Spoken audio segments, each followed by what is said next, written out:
একজন ছাত্রলীগ মারলে 5,000 টাকা, একজন পুলিশ সদস্য মারলে 10,000 টাকা। জামাত শিবির বিএনপির ক্যাডারদের বিবেচনা প্রদান করা।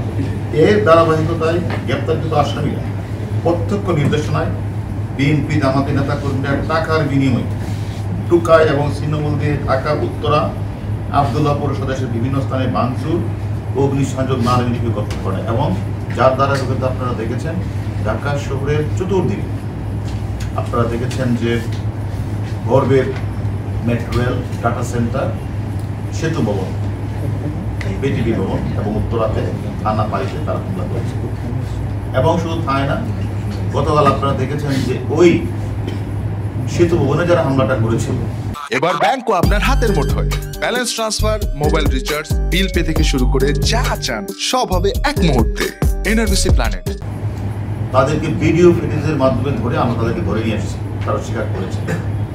এবং আজকে যখন আমরা আজিজকে ধরলাম, সে কিন্তু স্বীকার করেছে যে তার শালার কাছে তথ্যটা থেকে এসেছে, সে তালার মাধ্যমে সে কিন্তু এই তথ্যটা ছড়িয়ে দিয়েছে। কিন্তু আমার কাছে মনে হয়েছে কিন্তু এত কম টাকা যে ছাত্রলীগের মারলে 5,000, পুলিশ মারলে 10, তাহলে পুলিশের প্রতি তো খুব কেন?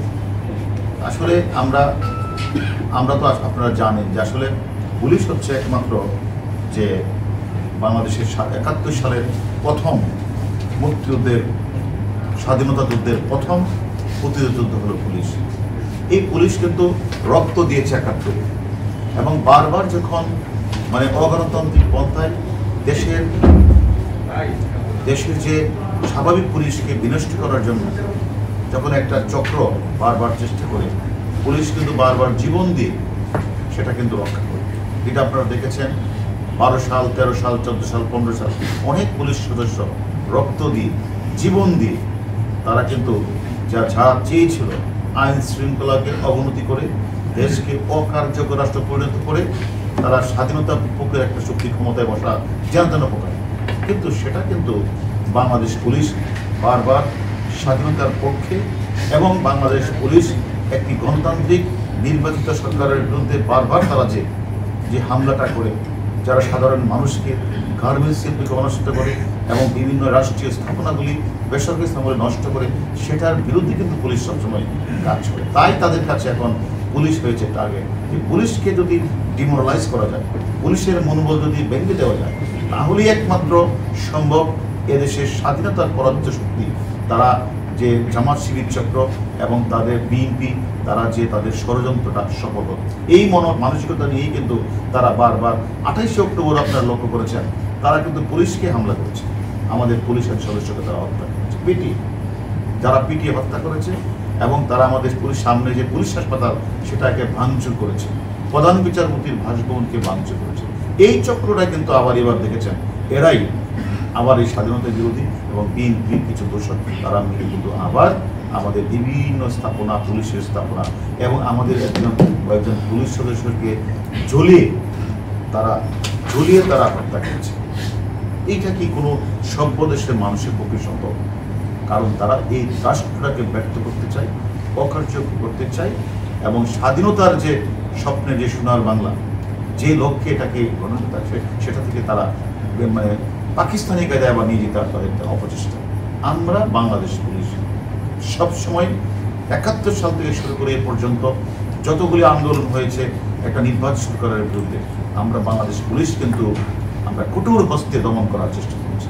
আমরা মনে করি এবারও যারা ওই 10,000 টাকা আর 1 লাখ টাকা যাই দেন, পুলিশে তো সস্তা না।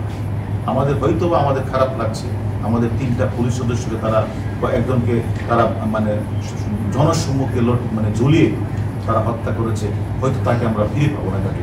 বাট আমাদের এই পুলিশ সদস্যকে যারা হত্যা করেছে তাদের প্রত্যেকের নাম নাম্বার আমরা পেয়েছি। তাদেরকে আমরা আপনাদের কাছে কথা দিচ্ছি যত দ্রুত সম্ভব তাদেরকে ধরে এনে আমরা আইনের আওতায় দাঁড় করাবই, এটা আমরা আপনাদের সামনে বলছি।